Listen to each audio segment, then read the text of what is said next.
ఈశ్వర్ సినిమాతో ఇండస్ట్రీకి వచ్చిన ప్రభాస్ ఈ సినిమా యావరేజ్ గా నిలిచినప్పటికీ ఆ తర్వాత వచ్చిన వర్షన్ సినిమాతో సూపర్ హిట్ అందుకున్నాడు. ఇక అప్పటి నుంచి ఇప్పటి వరకు వెనక్కి తిరిగి చూడకుండా ఇండస్ట్రీలో ముందుకు సాగుతున్నాడు.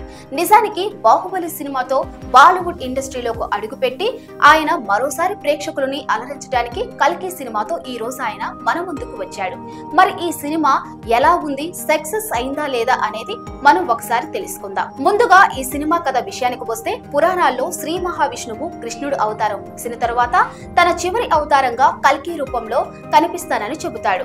ఇక సరిగ్గా అలాగే మహాభారతంలోని క్యారెక్టర్లను బేస్ చేసుకుని నాగశ్విన్ ఈ కథ రాశాడు.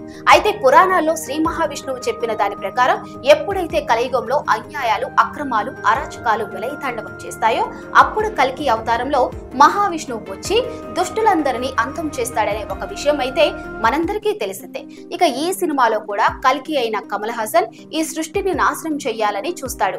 ఇక ఆయన చేసిన విపత్తులను భైరవ అంటే ప్రభాస్, కల్కి ఇద్దరూ కలిసి ఎలా ఆపుతారనేదే తెలియాలంటే మీరు ఈ సినిమా చూడాల్సిందే. ఇక ఈ సినిమా స్టోరీ ఒకెత్తు అయితే, స్క్రీన్ ప్లే సినిమా మొత్తానికి హైలైట్ గా నిలిచినట్టుగా తెలుస్తుంది. ప్రతి 15 నిమిషాలకు ఒకసారి ఈ సినిమాలో ఒక హై ఎమోషన్ ని ఇచ్చి వదిలారని, అందువల్ల ఈ సినిమా నెక్స్ట్ లెవెల్ లో రీచ్ అవుతుందని ప్రభాస్ అభిమానులు అయితే చాలా కాన్ఫిడెంట్ గా చెబుతున్నారు. మరి ఈ సినిమాను నాగశ్విన్ తెరకెక్కించిన విధానం కూడా చాలా ఎక్స్ట్రాడినరీగా ఉంది. ఇక 600 కోట్లతో తెరకెక్కిన ఈ సినిమాలో విజువల్స్ అయితే టాప్ నాచ్ లో ఉన్నాయి. అలాగే ఈ సినిమా కూడా ప్రేక్షకుల విజువల్స్ కు ట్రీట్ ఇస్తుంది. ఇక ఈ సినిమా నాగశ్విన్ డ్రీమ్ ప్రాజెక్ట్ కావడంతో దాని మీద ఆయన పెట్టిన ఎఫర్ట్స్ అయితే అంతా ఇంత కాదు, అయితే నెక్స్ట్ లెవెల్లో ఉన్నాయని చెప్పాలి. ఈ టెక్నికల్ లో కూడా ఈ సినిమా చాలా హై రేంజ్ లో ఉంది. ఇక ప్రభాస్, అమితాబ్ బచ్చన్, దీపికా పదుకునే వీళ్ళు నలుగురు కూడా చాలా మంచి పర్ఫార్మెన్స్ ఇచ్చారు. ఇక ప్రభాస్ అయితే సినిమాకి నటన పరంగా వేరియేషన్స్ చూపిస్తూ ఆయన చాలా ఉన్నత స్థాయికి చేరుకుంటున్నట్లున్నాడు. ఇక దీపికా పదుకునే అయితే ఇంతవరకు చేయని ఒక డిఫరెంట్ పాత్రలో నటించి మెప్పించడమే కాకుండా ఈ సినిమాను చూసిన ప్రతి ఒక్క అభిమానులను కూడా కంటతడి పెట్టిస్తుంది. అలాంటి ఓ ఎమోషనల్ డ్రామాతో కూడిన పాత్రలో నటించింది దీపికా పదుకునే. ఇక ఈ పాత్ర ఆమెకు కెరీర్ పరంగా చాలా మంచి హెల్ప్ అవుతుంది. ఇక ఇప్పటి వరకు ఆమె గ్లామర్ పాత్రలకు మాత్రమే పరిమితమైంది.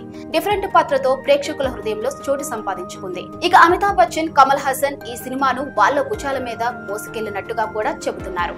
ప్రభాస్ ఒక్కడు ఒకవైపు కూర్చుంటే వీళ్ళిద్దరూ రెండు పిల్లర్స్ లా నిలబడి సినిమాని సూపర్ సక్సెస్ చేశారు. ప్రతి పాత్ర కూడా సినిమా స్టోరీలో భాగంగానే వచ్చాయి తప్ప ఇందులో ఏ పాత్ర కూడా అనవసరంగా ఉంది అని అనిపించలేదు. ఇక సంతోష్ నారాయణ ఇచ్చిన మ్యూజిక్ పట్ల కూడా అభిమానులు సంతోషాన్ని వ్యక్తం చేస్తున్నారు. ఇక ముఖ్యంగా ఈ సినిమాలోని కోర్ ఎమోషన్ ని ఎలివేట్ చేయడంలో అయినా బ్యాక్ గ్రౌండ్ స్కోర్ అద్భుతంగా ఉంది.